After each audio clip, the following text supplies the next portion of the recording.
Aloha and welcome to Your Heart Magic, an illuminating space where psychology, spirituality and heart wisdom meet.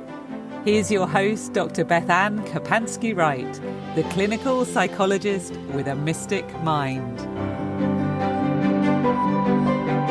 Aloha, everybody. Welcome to Your Heart Magic. This is Dr. BethAnne Wright, and this is our special solstice episode. This podcast is coming out on the day of winter solstice, and I thought it would be fun to do a storytelling episode where I share some poetry and passages from some of my books and unpublished writings, and speak a little bit of the story behind them and some personal reflections. All of these have a winter theme. I live on Kauai now. I grew up in Alaska, as many of you know. So this time of year has always marked winter solstice for me, but I recognize that there might be listeners who are in the Southern Hemisphere. So happy summer solstice to you, if so. And thank you for joining me in this winter episode.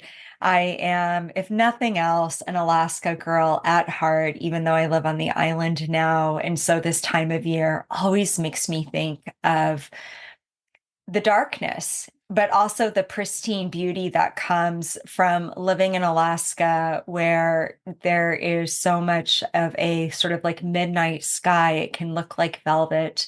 And when there's snow on the ground, it just lights things up in a way that is a little bit magical. And I found growing up in Alaska that sometimes we have to dig a little bit to find the beauty in the wintertime. Metaphor for life, right?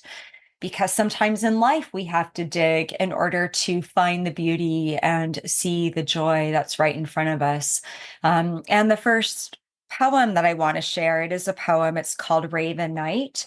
And this is very much inspired by wintertime in Alaska. So I will read it first and then share a few thoughts on it. Raven Night. I would like to be a friend in the darkness, a herald of hope in the black of a raven night, to stand tall underneath a starless sky and shine bright with the stars in my eyes. I would like to take this love I hold inside, toss it out in careless, care-filled fistfuls. Let it be my greatest currency. Let it defy the labels that put us in our place. Let it become my construct, whose only bounds is grace. I would like to rest upon the frozen of the earth, put my heart in hibernation, till it's no longer weary from care.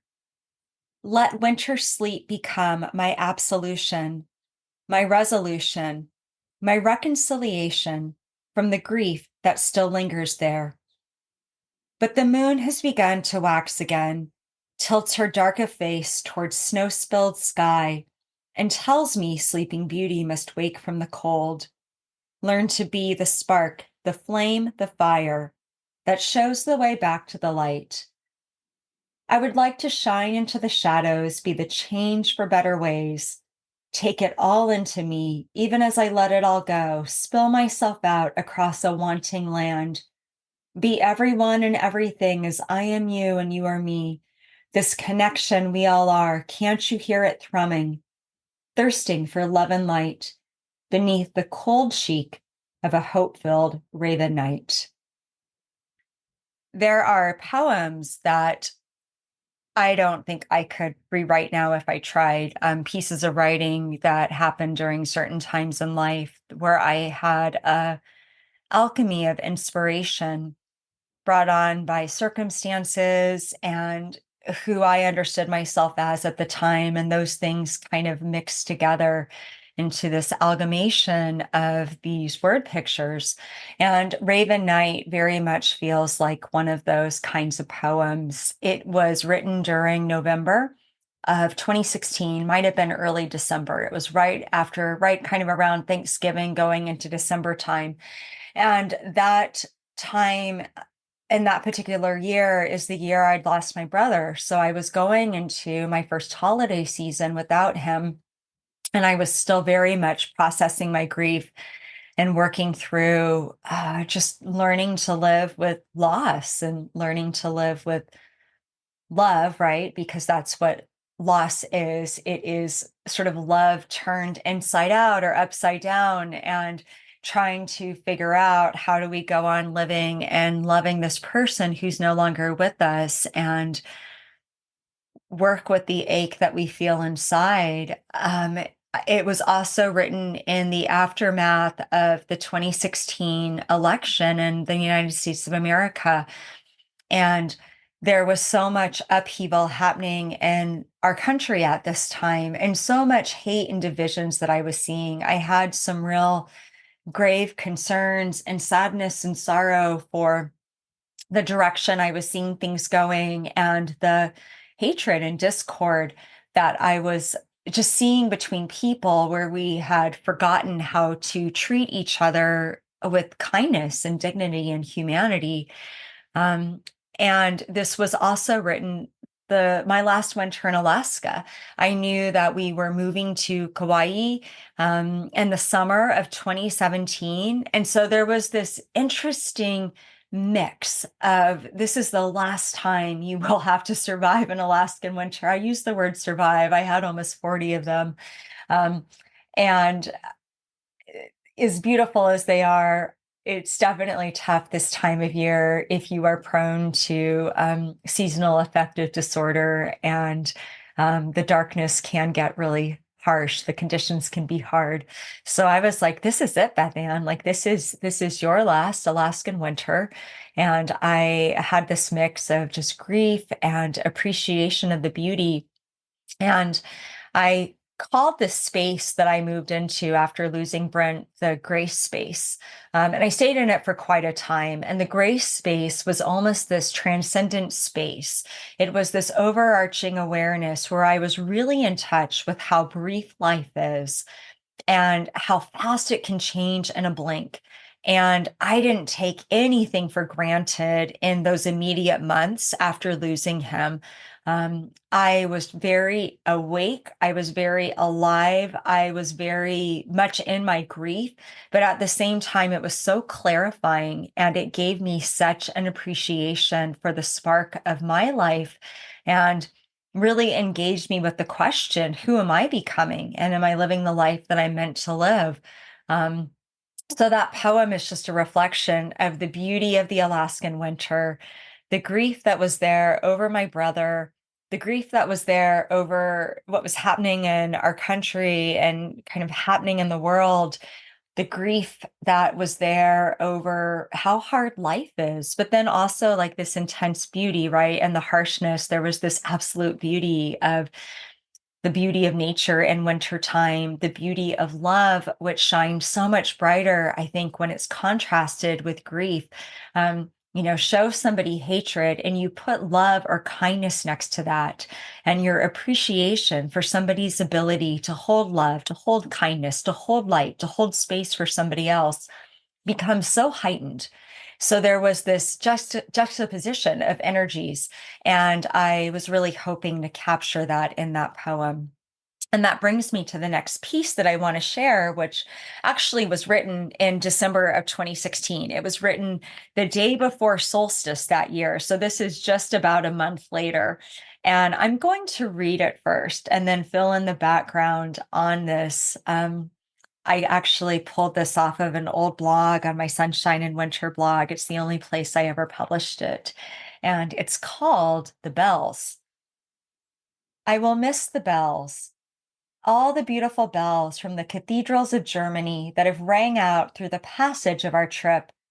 We ran to the sounds of the bells this morning, way up high in the pine-swept hills of the Black Forest on the edge of Freiburg. One day before winter solstice, and between the mist and the trees and the old and the mystery, it was ethereal. I find it bittersweet to be sitting here high on a hill overlooking the city with just 1.5 days left. This trip was a gift, something a mere notion months ago, a reality the last 14 days, and today was finally the day I felt the magic. Not that there haven't been other forms of magic on this trip. Envisioning a dream in your mind and seeing it through to fruition is its own kind of magic. So are the wonders of new sights and sounds and scenes. So is hot cider at the Christ Kindle markets. But that part of me, that part who lifts her face to the sky, listens to the trees, lays on the land, and feels the steady beat in this place, that part who sometimes starts to see beyond as what's in front of me fades and everything becomes a dance of lights, and all I can see is the gossamer strands of grace, linking everything up in this space, a sea of souls on a passage towards love. That part of me has been mostly silent this trip. Sometimes even matters of spirit need a break, and the mind's eye needs a rest. And it's important to ground and just be in the moment. Keep your eyes and wits before you instead of walking around with your head in the clouds.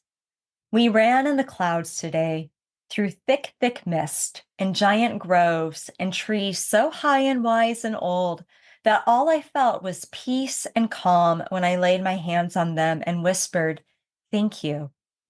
As I ran, I thought about life back in Anchorage. With only 5.5 months until we leave for Kauai, everything is about to change. It's almost overwhelming. So much work, so much stress, so many goodbyes to people I adore and love that are going to break my heart all over. And yet I know if I could go yesterday, I would. I must become this bigger person, this bigger heart and soul in a land that is said to be one of the most magical and spiritual of all.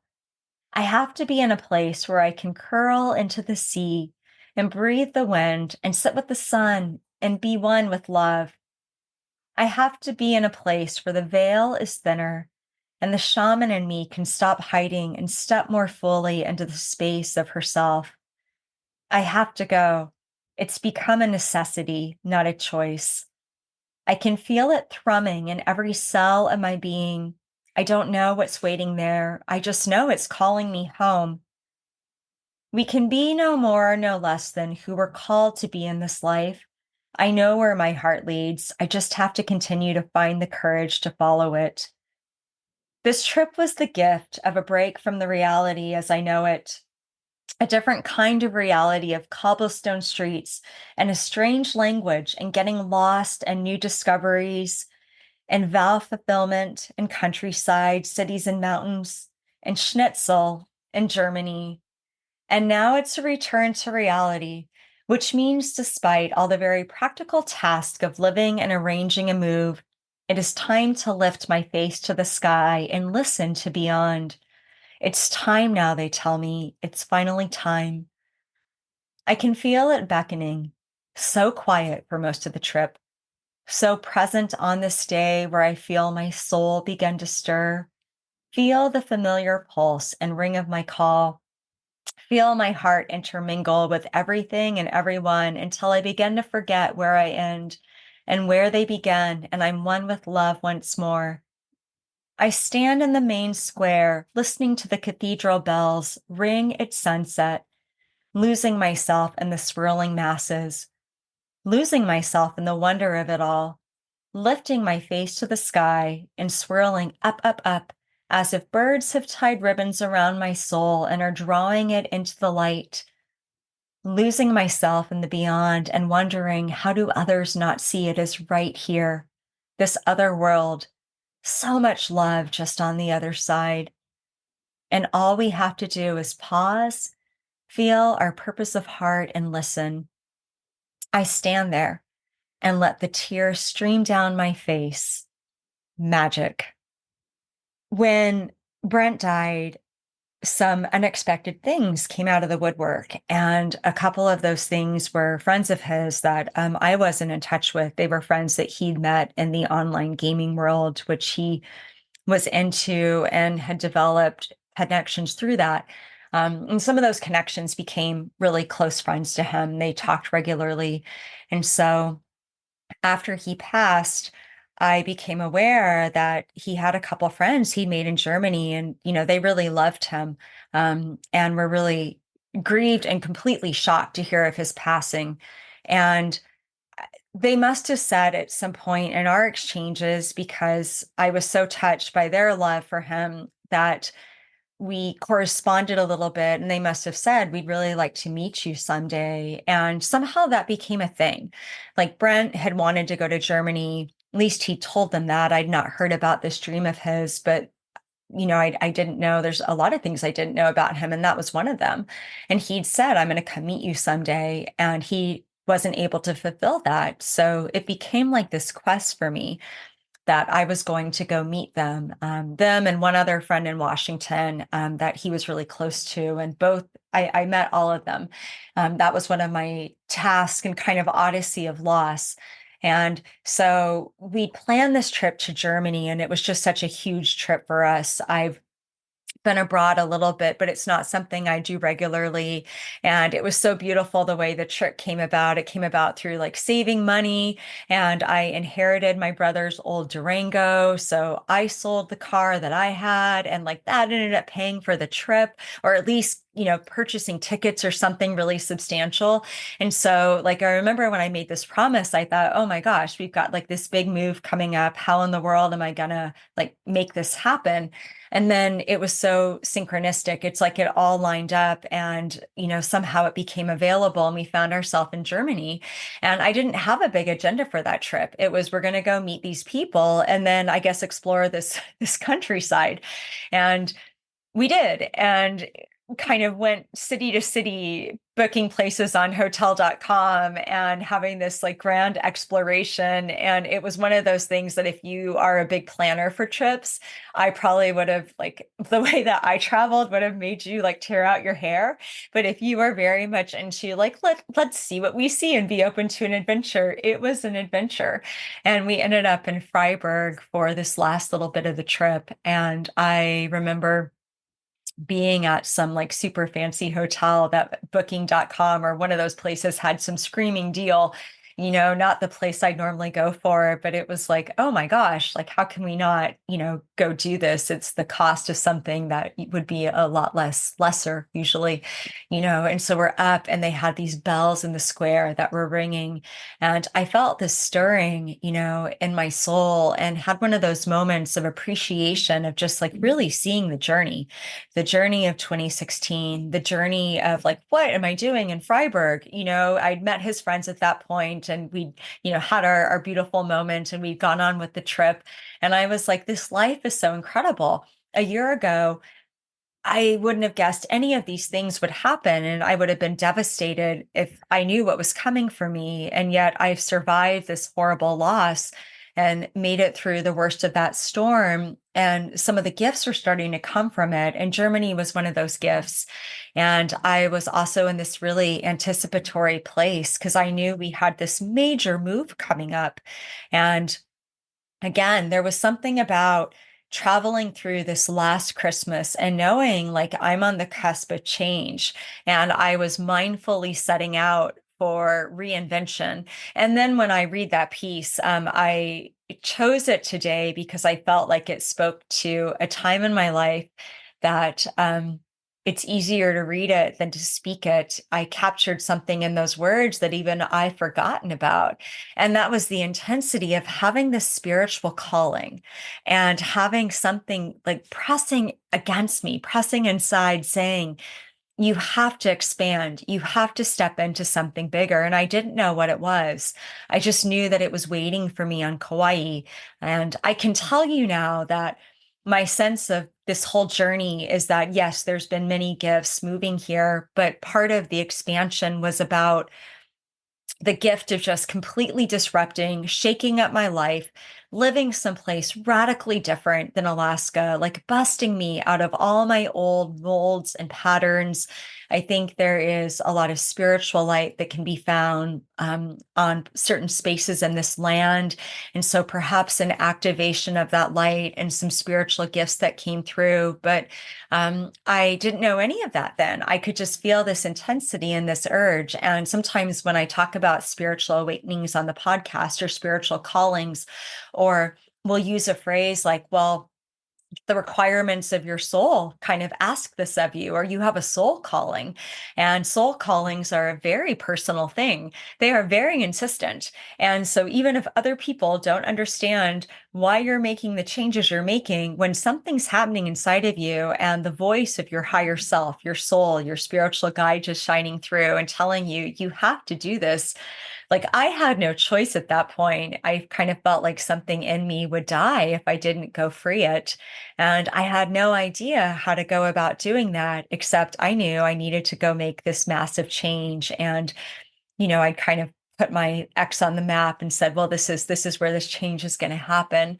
And so reading that, I have to smile. I wrote that in 2016. And sometimes when I read old pieces of writing, I'll think, well, if I could travel back in time and tell myself then something that I know now. Maybe I couldn't give away the secrets. Maybe I couldn't tell her something that would change the future. What would I tell her? And I think I would say, stay with yourself. What you are feeling inside of you is very real. Try and release expectations. It's not going to look at all the way that you think it will. Yes, there's a lot of spiritual light to be found on the island of Kauai. There's also a lot of regular living and hard stuff and stress that's going to be found over there. Don't ever give up on yourself or your journey. But what you gain in terms of your spiritual growth, what you gain in terms of your heart wisdom will be with it. So no matter how hard it gets, don't give up on yourself. And at that point in time, I didn't know any of the things that I knew now. I just knew that I had this thing in my heart and I had to follow it. And I was listening to these bells on solstice. And I've always found solstice to be a really magical time. There's something about the longest night and the longest day that sort of signifies to me this reflection of turning inward and evaluation and just being grateful and then celebrating the return to the light. And I love that as a metaphor for our journey in life, because no matter how dark things get, and no matter how much we feel like we're losing our way or we are going through grief or a hard period, if we stay with ourselves, we always return to a space of the light when we stay in our heart wisdom. So, this next piece that I want to read is called Grace Period. And this was written, oh gosh, maybe like a year later. And I was on Kauai by then. Grace descends on our household for the holiday season. My grief seems to have abated from the intensity I felt at the beginning of the month, and that frees me up to embrace more joy. Winter solstice through the new year is the time of year I believe in laying aside burdens and instead simply being an activist for coziness, treats, and blankets. There is something about the pace of the days that lends itself to our own little island form of coziness, where we walk the dogs prior to sunset and then tuck into cheese trays and cookies, watching movies while the rain falls outside and sky darkens.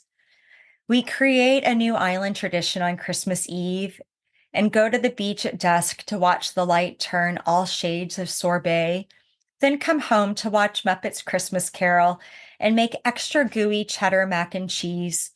Empty bowls and full bellies and intermittent conversations about childhood traditions and favorite memories fill the space as Kermit sings in the background, and I smile at our eclectic tree and realize I like the night before Christmas even better than Christmas, as it's a dusk of its own, the magical seam in the middle of anticipation and actuality, where sugar plums bear good tidings of joy and possibilities are infinite. We fall into a strange time warp the week before New Year, not quite knowing what day it is. It is a week that feels like a hello and a goodbye all at once. Another sweet in between of time, the jelly within two buttery halves of a biscuit, there to complement and to savor. With raspberry lace snaps and cherry candlelit glow and frosted raindrop reflections that lead to a quieting of the mind to prepare us for all that is to come in 2018. Because making it to a new year always equals 365 new chances for uncharted possibilities. I find myself reflecting and writing down all that transpired in 2017 and my crystalline dreams and wishes for 2018. We share our intentions and hopes for the year, and I offer tobacco to the jungle trees in prayer, imagining those wishes pulled upwards on silver tips of angel wings with tangerine lanterns of hope, so they may come to be. It is a period of pause where new dreams, new intentions, and new beginnings are made. And even though I know that our better days are now, because life is a gift, and so each day is a new possibility we can never get back, I still can't help but wonder what will be in the year to come and yearn for better.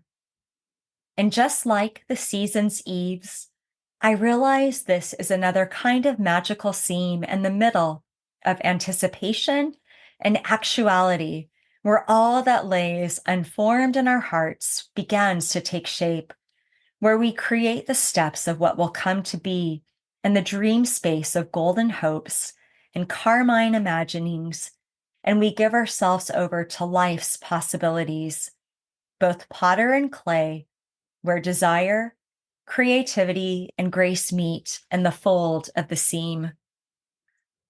I was very much in a space that first Christmas on Kauai of learning that, oh my goodness, dreaming a dream and putting a dream into action and then living and experiencing your dream are all different phases to a dream.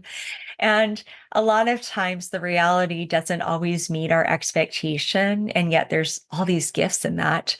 And there's all these beautiful joys that can also be found in that. And there is so much growth that can be found in that. And I was this mix of like, oh my gosh, we did it, right? Like this last year, I was in Germany on this adventure, grieving my brother and finding myself. And this year I said I was going to do this thing. We did this thing.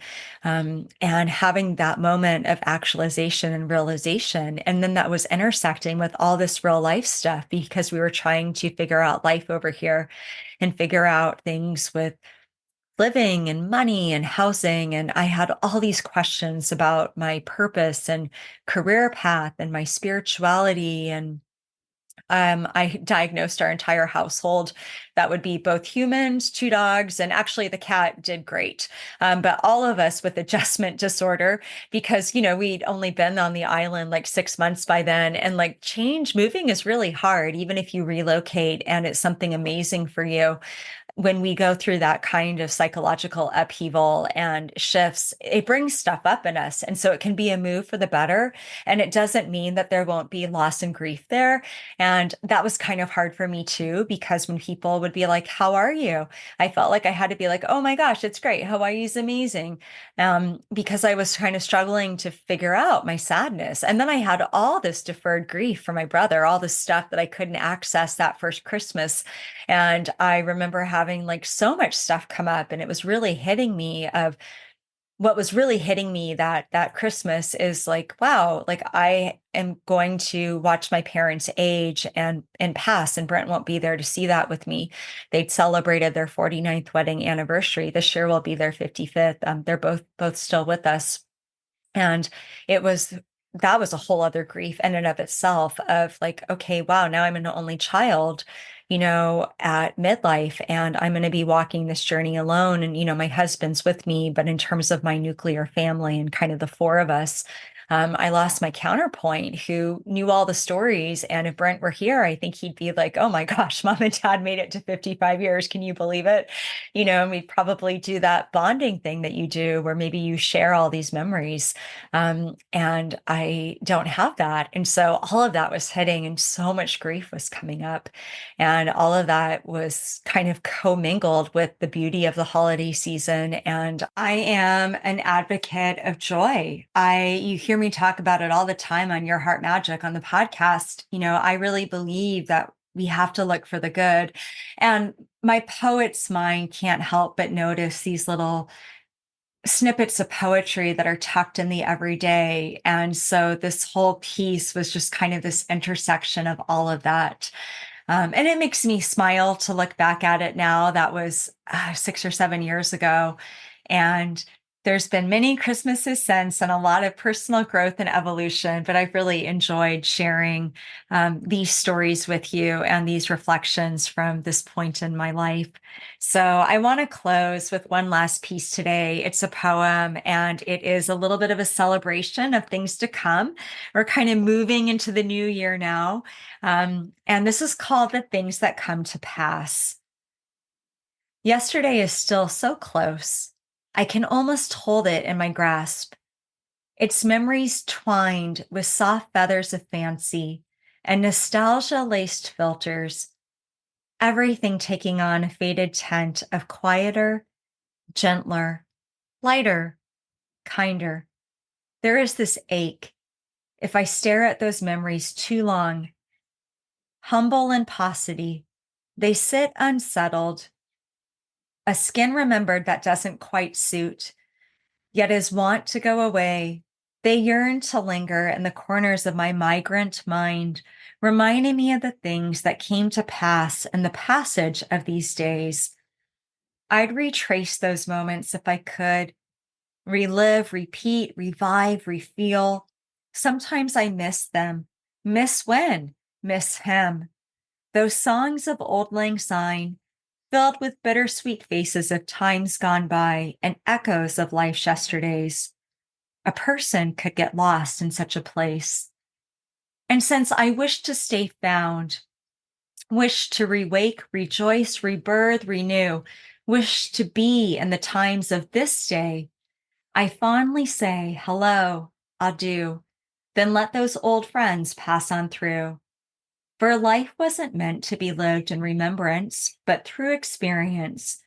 The roads we've passed, just that, passed. And as much as there is comfort in the hanging on, the truth of letting go is the only truth that will give our hearts the space to be free. So we can be in the days of right now, be present for what comes to pass, live, learn, and love new memories. I think that this time of year for me is about reflection, and I will absolutely spend time before we move into 2024 sitting in my journal. And I have a routine, a thing that I do each year that I will write out each month. And what happened? What do I remember? Any highs, any lows? What was the essence of January, of February? And there's no rhyme or reason for what I write. It's more just a kind of free form thought of whatever wants to put itself on a page. And sometimes I'll make a list of everything that I accomplished this year. For me, that always feels really important because I can be so visionary and focused on like this bigger picture, I sometimes forget to be present. So I've really worked hard on learning to celebrate small steps and small successes and being content and satisfied with that. I always say we have to keep practicing gratitude. It's not our default.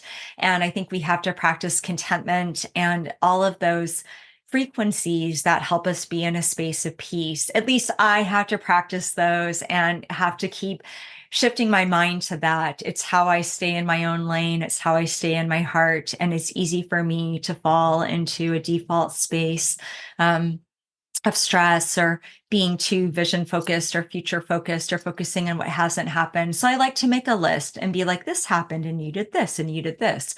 And I usually like to write out, these are the things I learned this year. Like, what were the big themes and how did I grow? And it's for me a way to psychologically synthesize the year. If there's anything that feels really unfinished, I might choose to do a little bit of work around that, do some release work, do some journaling work. I like to think about moving into a new year, carrying the lessons and the wisdom earned and learned. It's like that was a Freudian slip. I meant to say learn, but it's also if we've learned the wisdom, we've earned the wisdom. Um, Carrying the wisdom earned and learned, and kind of leaving behind the stuff that I don't want to carry with me so I can travel light and travel into it in a more integrated space. So that's my way of making that happen for myself. And of course, it's inevitable in any reflection that there's longing there and there's aches. And, I'm watching my parents age and I'm reading these passages to you that I wrote. It feels like just a blink ago. And yet that was 7 years ago, 7 Christmases ago. Time flies by so fast. And sometimes it's easy to have this wistful sense of either wanting to go back, or I call it curl up into a memory. If you could just sort of be in a moment and relive it, re-experience it, and really just take it into your heart. And we don't get to go back. Our memories are a gift. It means our mind is still functioning. Not everybody has that gift. And so our memories can help us to remember and to relive it in our mind and imagination, but presence is happening right now. And I like to think that the best of my memories, I take them and pour them into my heart. I tuck them into my heart like a treasure chest in my heart. And that when I really want them, they're there and I can pull them out and connect with this beautiful nostalgia. But that's all it is. It is connection to remember and to honor what has already passed, with the intention that I do that so that I can be more present, so that I can appreciate, so I can be grateful, so I can remember how fast it goes. We remember so that we can live better and we can honor what has come to pass, and then turn our attention to the present and create the best that we know how with whatever we have to work with in the given moment. And that's all of that is what this time of year is about for me. And obviously, like celebration and charcuterie trays and all the fun festivity stuff too. I'm excited to tuck into some treats later this week and have some really just simple, easy things planned for the holidays. I'm all about keeping it simple these days. And I'm grateful. And so grateful for everybody who joined me for this podcast today. Thank you so much for listening. Happy solstice to you. Merry Christmas. Happy Hanukkah. Happy December. Blessings to you, whatever you celebrate, wherever you are in your path right now. I'm grateful for your presence and sending warm aloha from Kauai. Coming up next week, it is our last episode before 2024. So I'm going to end the year with an energy update from the Akashic Records, what's coming in 2024, and a little bit of a recap and synthesization of what the year 2023 was about, and kind of where we're at spiritually right now, where we're at energetically, and some of the messages coming through as we move into a new year. But we're not there yet.